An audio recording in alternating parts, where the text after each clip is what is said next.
Hello, welcome. Another one of these. Same thing. I thought I just did. First, the audio was messed up, and then it turns out I wasn't even streaming it. So, we're just kind of gonna speed run through this. I did everything. I know it's not gonna be the most enjoyable. I'm sorry. But I did this. This will be my third time doing this. And I am infuriated. Long ago in England in 1592, Infuriated. there begins our tale, and all of it is true. Through all of London, bubonic plague did spread, covering folk in weeping sores and leaving thousands dead. From towns and cities, doctors they did flee, leaving their patients to die in misery. Alas, Sorry. 'tis my final hour. We're just gonna get past the beginning part. I'm fine if we don't skip the other Let people. me see now. According to the stars, the way to cure the plague is... Huzzah! For made a plague cure and use it on himself. Okay, let's skip this. Queer and a little warily. Her name is Mavis Allen. What can her trouble be? God give you good day, madam. How may I... Are you Mr. Foreman? Mr. Simon Foreman, the doctor? Aye, madam, I am indeed Dr. Simon Foreman. I bid you welcome to my consulting chambers. Mistress... Alan, Mistress I was Avis gonna choose Allen of everything I Lambeth. chose before. pray tell me your age, if you please, madam. I am 33 years of age. And how might I do you service this day, Mr. Allen? Pray describe your troubles to me. Well, the pain started full late last eve upon From retiring outside, to I bed. guess. Oh, not that I am in the habit of retiring so late, but my husband did desire a special supper of cold meats to celebrate and give thanks in any case, it started in the night and it continued until dawning. That being the pain in my head and the chundering. A moment whilst I make note of this. Headache and involuntary purging. Is that all? Aye, that is all. And thinking on it, my complaint to seem most trifling. And you are doubtless busy with important cases. Oh, Nope. like the plague! I am not. Nay, verily, mayhap I should not have come Plague has after been all. cured. Good day, Dr. Foreman. I beseech you, pardon me, for I have wasted your time. Prithee, do not go, for I assure you, madam, your case verily is important to me. And 'tis important to you, is it not, Mistress Allen? Else you would not have come this day. Well, aye. Let us consult the stars now, then, shall we? What Yes. is the cause of Mistress Allen's suffering? She is with a child, I'll say.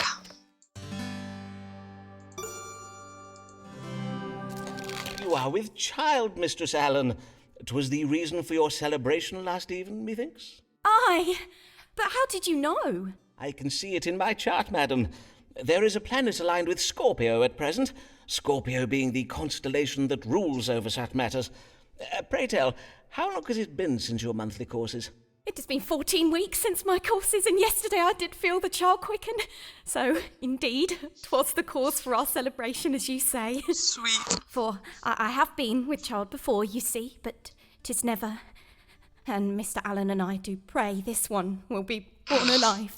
I've heard this like 2 times Well, already, dear 3 lady, now, so I The can't presence laugh. of the planet Mercury in my chart does suggest you suffer from anxious passions on account of your condition, and given your ill-favoured history, I warrant 'twas the twin burdens of hope and fear that provoked your troubles last even.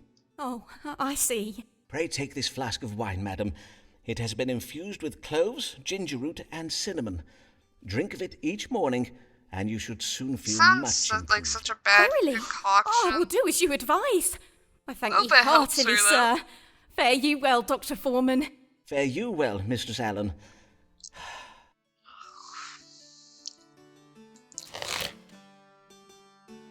Just repause it if you want to read it.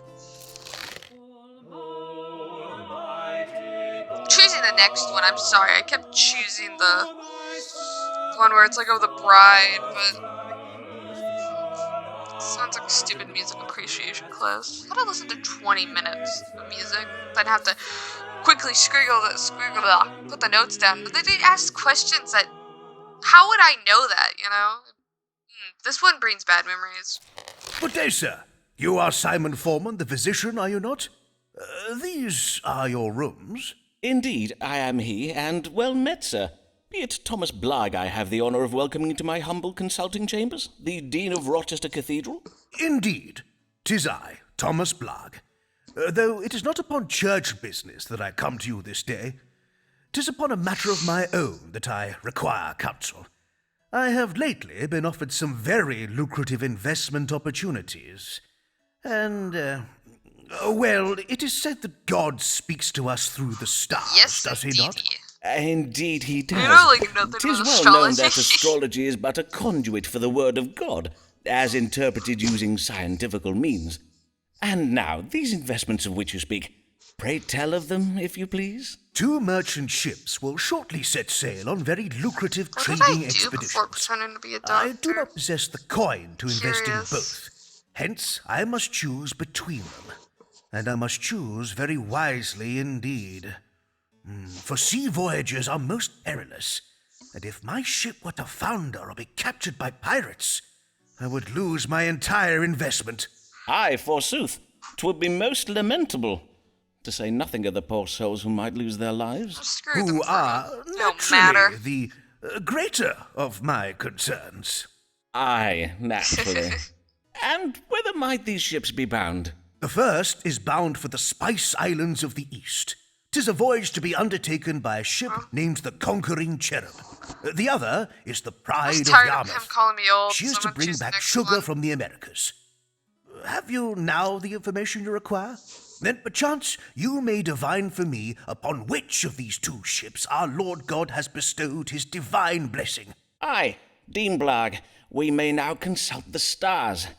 Should Thomas Blagg invest in the voyage of the Conquering Cherub, or that of the Pride of Yarmouth? Okay, turn the page. Choose an A this time. The stars advise you to invest in the ship named the Conquering Cherub. I see. And why is that? Well, I have calculated that at this very hour, upon this very day, the planet Mars and the constellation Scorpio do both dwell in that part of the sky we call the House of Children. And, as it happens, Mars is the ruler of Scorpio, hence we may say that Mars is presently exalted. Mars has been exalted by Scorpio, you say? And what might that mean? When exalted, Mars represents victory.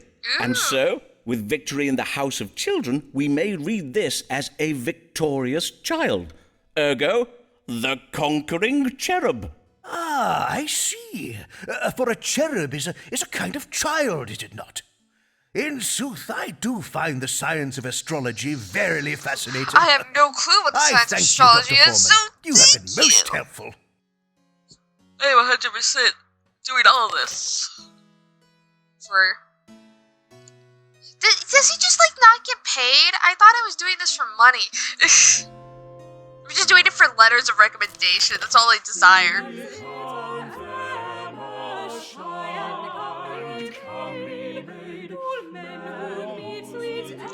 She's a maid, right? Why is she wearing like a queen's outfit?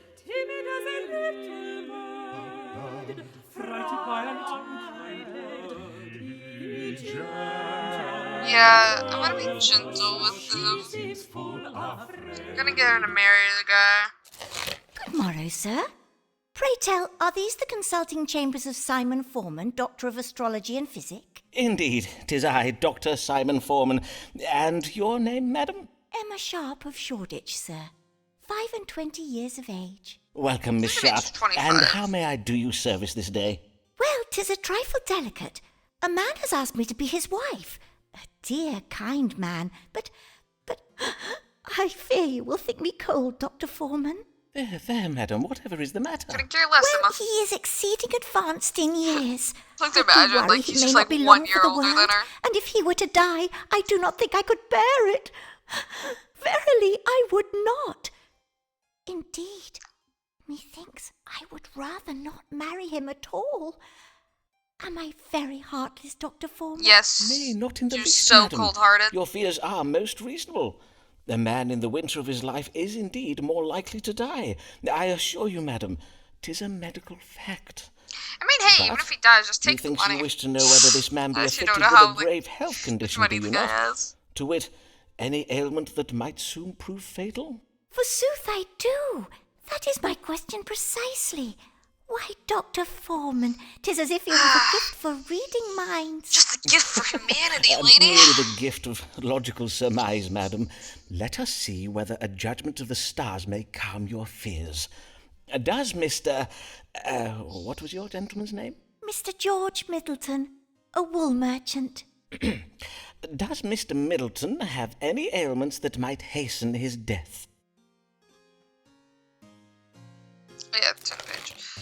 I'm just gonna choose this one because I find it funny, especially when you get to hear him say it twice. Mr. Sharp, I have exceeding excellent sixth news time for you. hearing him. Mr. Middleton count has both only the most suckers. trifling of ailments, dropping down of the piss. Though I must advise you that Childish. marrying a man who suffers from dropping down of the piss would pose certain laundry-related challenges.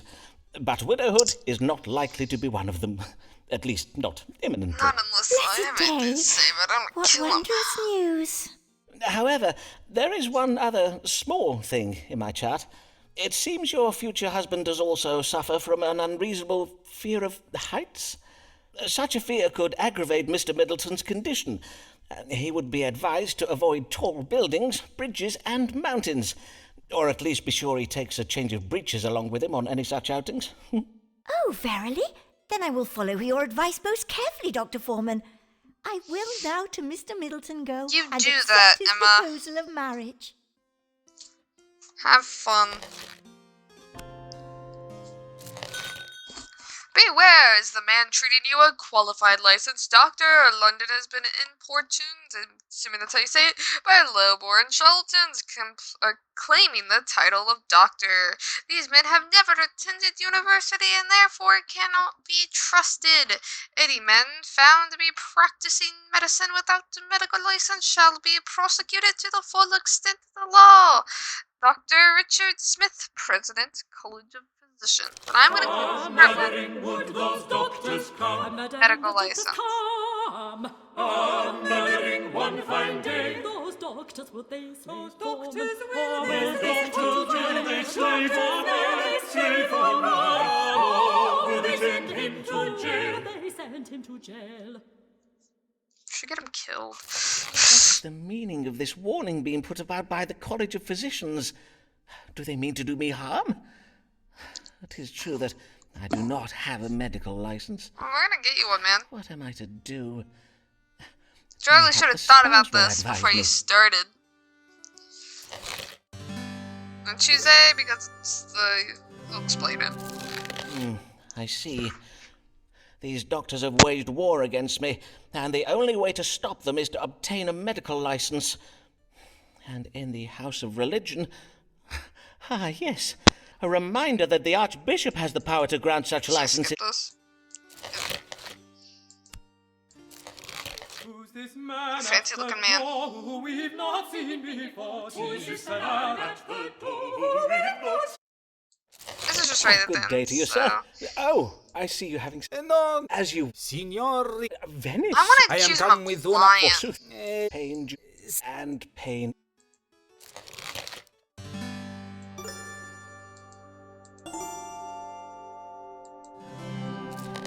You suffer from dysentery, signor. For although, as I did remark, Venice is said to be a fine city, 'tis perhaps not a very healthsome one. I have heard your canals likened to open privies that give rise to humours most foul. And are not the roofs in Venice built of lead? see? Lead is a most dangerous substance. Indeed, water collected from lead roofs is a well-documented cause of dysentery. I prescribe bed rest and vigorous fumigation of the body from below. If you will return to my chambers later this day, my manservant William will attend to you. And, you are quite sure of this diagnosis? The dysentery, you say, huh? Oh. Then you blow the smoke up my... Up your fundament, yes. As I say, my manservant will perform the procedure, after inflating a pair of bellows with the fumes of hot coal tar. Be not afeard, sir. 'Tis a near painless procedure. Mayhap we do another day, huh? When I am not so busy with my, trading. Arrivederci, Signor Foreman. Riccardo Ferraro bids you good day.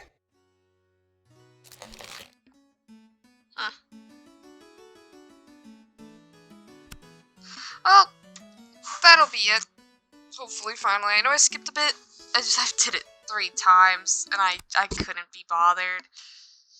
I hope you guys enjoyed. I did enjoy this game, even though I had to do it 3 times.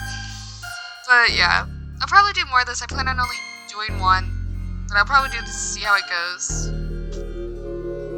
Until next time.